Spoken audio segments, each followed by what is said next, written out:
বিসমিল্লাহির রহমানির রহিম। আসসালামু আলাইকুম। কেমন আছেন সবাই? অনেকদিন পর আজকে একটা ভিডিও নিয়ে এসেছি। খুবই সিম্পল বাট অনেক ইম্পর্ট্যান্ট একটা ম্যাথ। প্রশ্ন হচ্ছে, বৃদ্ধা ও পুত্রের বয়সের সমষ্টি 54 বছর এবং অনুপাত 7:2। 10 বছর পর তাদের বয়সের অনুপাত কত হবে আমাদেরকে বের করতে বলছে। তাদের বয়স না, বয়সের কি বের করতে বলছে, অনুপাত বের করতে বলেছে।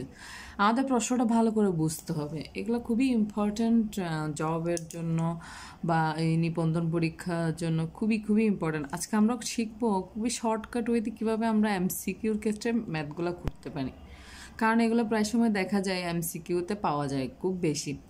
তো আমরা যদি শর্টকাট ওয়েটা শিখি তাহলে আমাদের খুব কম সময়ের মধ্যে এমসিকিউটা আনসার করা সহজ হয়ে যাবে। যেমন এখানে পিতা ও পুত্রের বয়সের কী দিছে, সমষ্টি দিছে এবং কী দিছে, অনুপাত দিছে। তাহলে আমরা এখন আগে কি করব, পিতা ও পুত্রের অনুপাতের কি করব, যোগফলটা বের করব। অনুপাতের যোগফল, অনুপাতের যোগফল যেমন কত, 7+2, তাহলে কত হয়, 9। তাহলে যোগফলটা বের করছে। তাহলে এখানে কি করছে, পিতা ও পুত্রের বয়সের একটা কি দিছে, ওরা সমষ্টি দিছে, সমষ্টি দিছে। তাহলে ওদের বয়সটা আগে বের করব। প্রথমে বের করব কার, পিতার বয়স। পিতার বয়স 54 9 পিতার অনুপাত কত, 7। তাহলে কত হয়,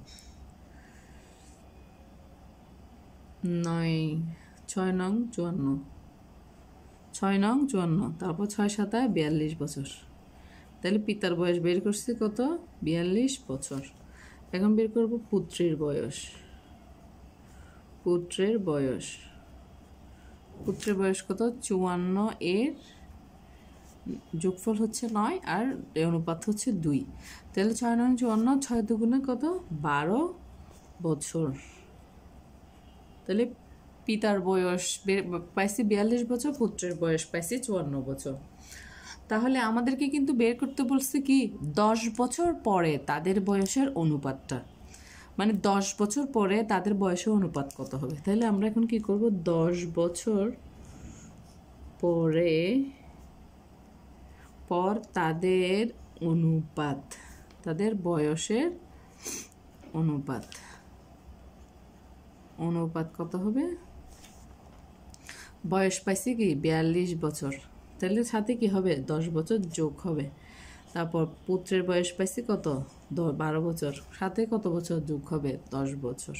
তাহলে কত হবে, এটা হবে 52 বছর অনুপাত 22 বছর। এটাকে যদি একটু সংক্ষিপ্ত করতে চাই তাহলে কত হবে, 26-11। হ্যাঁ, তাহলে আমরা আনসার কি পাইছি, এটাই আনসার। খুবই সিম্পল হয়ে, আশা করি সবার বুঝে গেছে। থ্যাংক ইউ গাইস, আসসালামু আলাইকুম।